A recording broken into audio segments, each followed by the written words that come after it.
places in like some parts of the South they won't show Star Trek at all, or they won't show it regularly, or will avoid like the one where Worf basically finds this false prophet, or the other one where it's like their religion is based on a farce. Like it's somebody in a ship who's basically doing like simple quote magic tricks from the ship. 42 damage. And like poses as their god.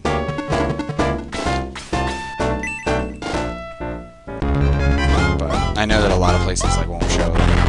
They are kind of controversial. I don't know why, but it's a freaking TV show. But it was really interesting. Okay, how many people are you going to send after him? Like 2 characters. Okay, you have like a line to attack Domingo. Next.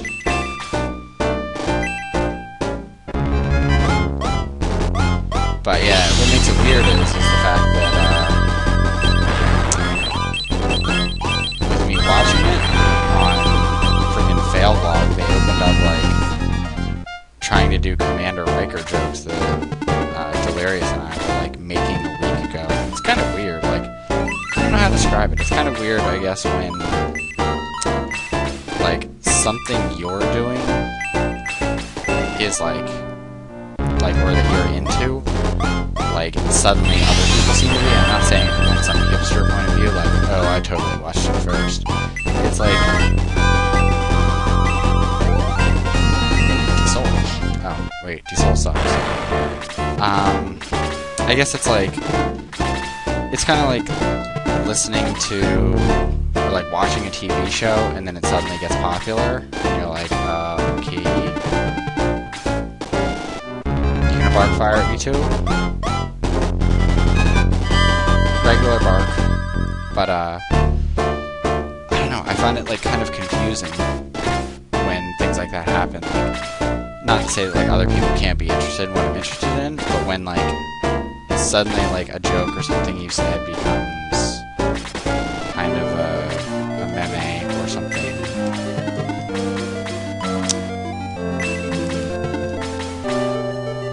I don't know how to explain it properly. I guess it's when something you're into that people normally wouldn't be into suddenly becomes popular. It's like, you know, you watched Thundercats when you were a little kid, and then you grew up and you rewatched it, and then suddenly there was like Thundercats t-shirts in the store. It would be like, what? Like, I don't know. It just makes me wonder if there's like some sort of trend in people for that to happen. I don't really need this big of a deal. How about we just do it? I don't know. It's just kind of strange, because literally it was like, we were like joking around about it like 2 nights before, and then like I look on Memory Base, and they're doing Will Riker jokes about him banging me when he can. Kind of odd.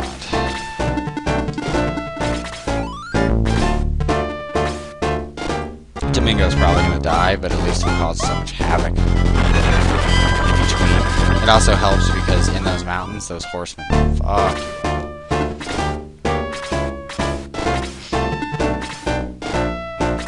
It's like the whole goddamn army after me. Oh, come on. Domingo or Blue need to get a turn. I'm gonna keep blowing fire at you.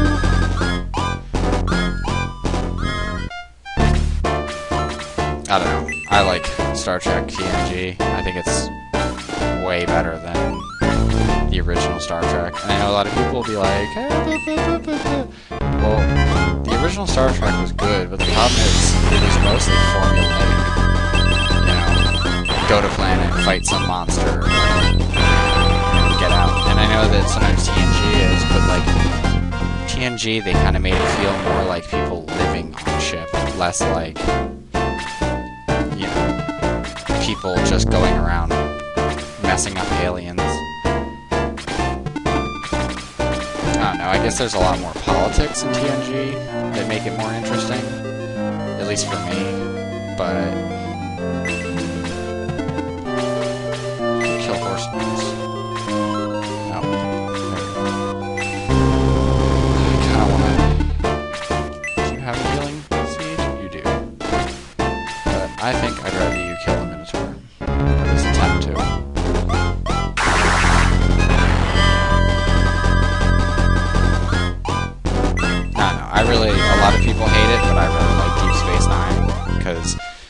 kind of political structure and carrying stories through, for me, like, I don't know, it reminds me of Robotech, and Robotech is like one of my most favorite series pretty much ever made. I could watch Robotech like 8 or 9 times. Well, I probably have. I own the complete box set because it's just that awesome. But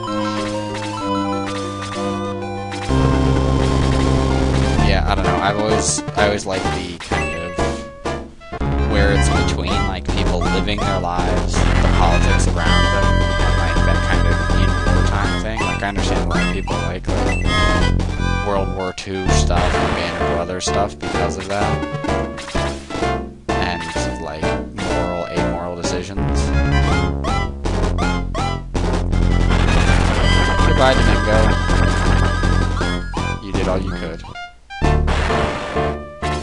Took out 2 armed skeletons.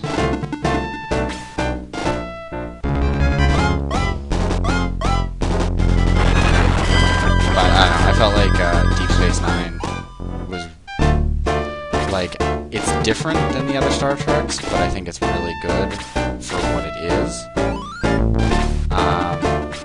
The only thing I hate about it is I hate the freaking Bajoran.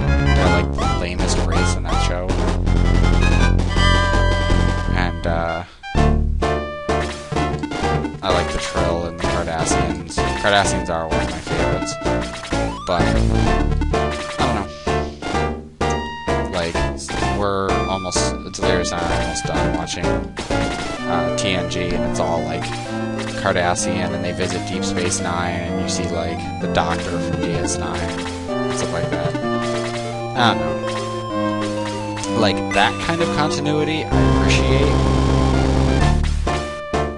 because, I don't know, it makes it feel more like it is something other than we just kind of live here and do our thing. We do this every day.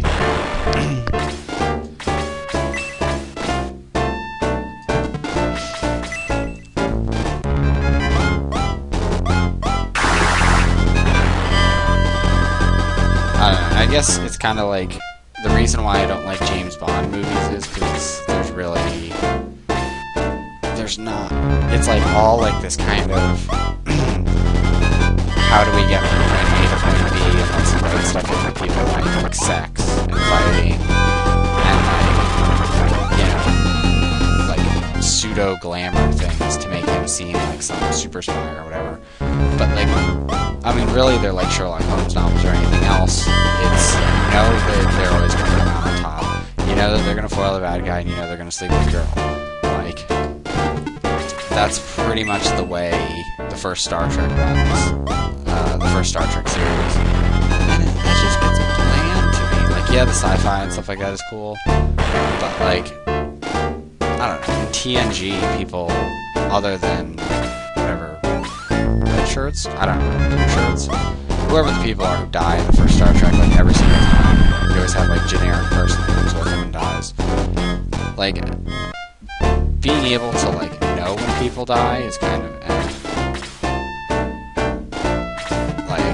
he's a nobody, he's gonna die. Like, I just think it, like, is dumbed down. And I know people, like, pretty much before the advent of more modern educations really weren't that bright. Like, just, it's a fact. Like, you can't argue it. It's a fact that people have been getting progressively smarter. So, like, in some lane, some TV has gotten, like, much smarter and much more interesting, whereas other TV has turned into the Jersey Shore. Or become so pathetically formulaic, it's like soap opera. And, I don't know, I guess that's what I don't like about the original Star Trek, compared to the newer ones. And also, I think that, like, there were cast limitations and special effects limitations in the first one. They were really hard to get over. Oh, and the one thing, since I don't have much time on the episode, the new Star Trek movie, I was not a fan. Like, I liked it, but there were a lot of things that really, really bothered me about the movie. Like, yeah, I like the alternate timeline, all that, but why did the Enterprise have so many people on it?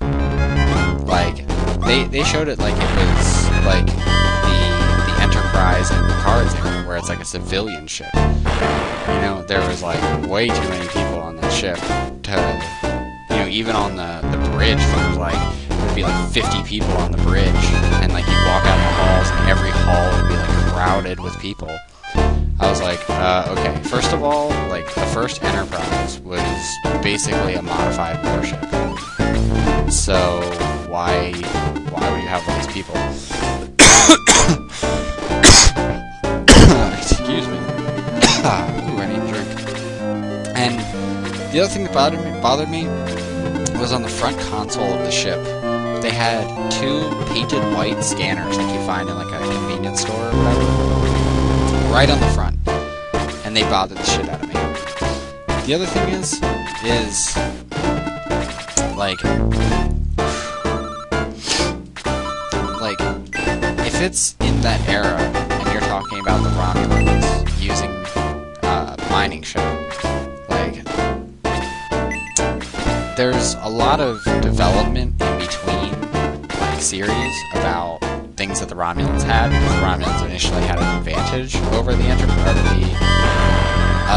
over Starfleet, and especially once in the future would have shielding and other things that would make it virtually indestructible. It would be basically like a super warship, even though it was only like a simple mining platform. So I'm pretty sure that the Enterprise would not have won in any sort of fight, and considering that Romulans are pretty beastly in terms of like strength, martial arts, disruptor pistols, like, I'm sorry, but they wouldn't have stood a chance. And I know it's like atypical hero stuff, but anyway, the other thing that bothered me is that like there was a neatness and a smoothness to the original Star Trek series. Like all their corridors were like, you know, smooth and nice, and like had paneling, and it didn't look like a dump. And frankly, it looked like a cheap warehouse. Like, it looked like some bargain basement warehouse with like some weird pylons that they didn't bother to like fill in because, you know, it was like not in the store's budget or whatever. So they decided to just like leave the ceiling tiles open so everyone could see everything exposed. And that's how it felt in the Enterprise. Like, they didn't take the time to like add in like cool, smooth character, like add in the touches that make the Enterprise really like an interesting spaceship. Like, looking at what they did, like, I understand the water pumps looking all industrial and stuff, that made total sense. But like, there's a couple scenes where it's like blowing up, and people are in like what looks like a cheap warehouse. Like, they're in like they just like took the effects studio, painted some of the beams, and said, okay, we're done. Like, voila, we've got the inside of the Enterprise. It's like they didn't even bother to try to make it look like, you know, the Enterprise. And that really, really bothered me. On top of that, like, whenever they had a problem, like, on the Enterprise, they always had, like, you know, all of these resources at, like, basically the touch of their fingertips. And, like, in that one, like, they didn't bother to use it later. The thing I don't understand is, like, when they do, like, basically a base jump to, like, land on the mining platform thing, like, there would have been, like, probably an easier way to do what they were doing. I mean, they probably would have been better off spending their time, like, evacuating the planet rather than, like, letting it die. Like, I don't know. And it was just kind of silly. Like, they did that whole, like, stunt set just to do it. It wasn't like there was, like, a real point. I mean, they still failed in what they did anyway. So, I don't know, it just kind of bothered me because it felt really kind of half-assed in some ways. And, like,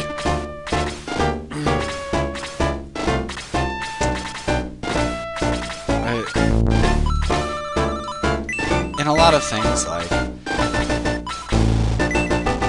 when it came to like Captain Kirk's backstory, they did like a really good job of all that stuff, and they made Spock also and stuff like that.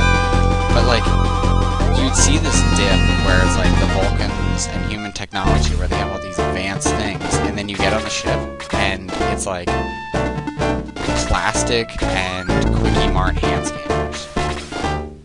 Like, I don't know. It was like A does not equal B. It's like, we equipped this ship with 15-year-old technology that is absolutely ridiculous, or in their world, probably 100-year-old extinct technology. Well, actually, according to Star Wars, or Star Trek's timeline, it would be like, what, 300 years or something? Since, you know, our era, so I guess it would be about that long. But it's just one of those things that just bothered me.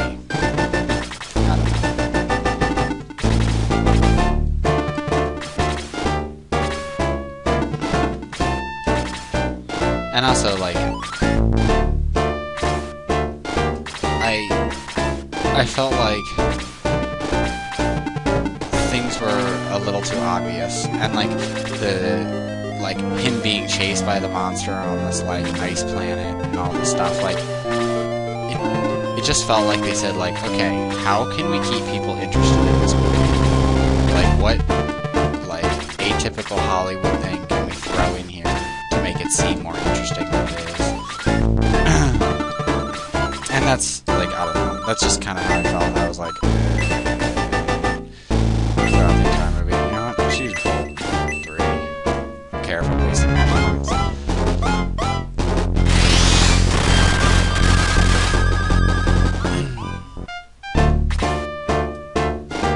you can be able to get a little bit of experience.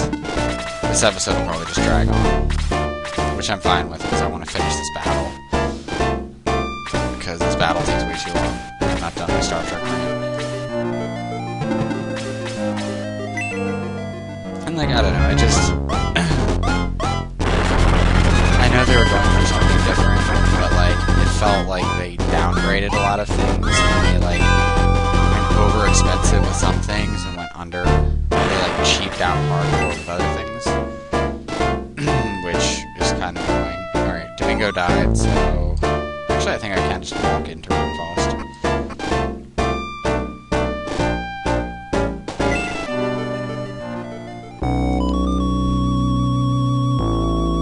It's the chapter 8. I don't know. I mean, I can't see them coming out with a second movie. Like, I thought it was cool and actiony, but I've watched it like 8 times because Delirious Mom's obsessed with it, and it's just not that interesting after you watch it once. It's like 90% fluff, and that's what I guess I didn't like about it. I don't know. Like, I can pretty much remember the movie verbatim because it's so typical, and I didn't like that. But that's gonna be all for this episode of Let's Play Shining Force with me, Morak Dice. See you later.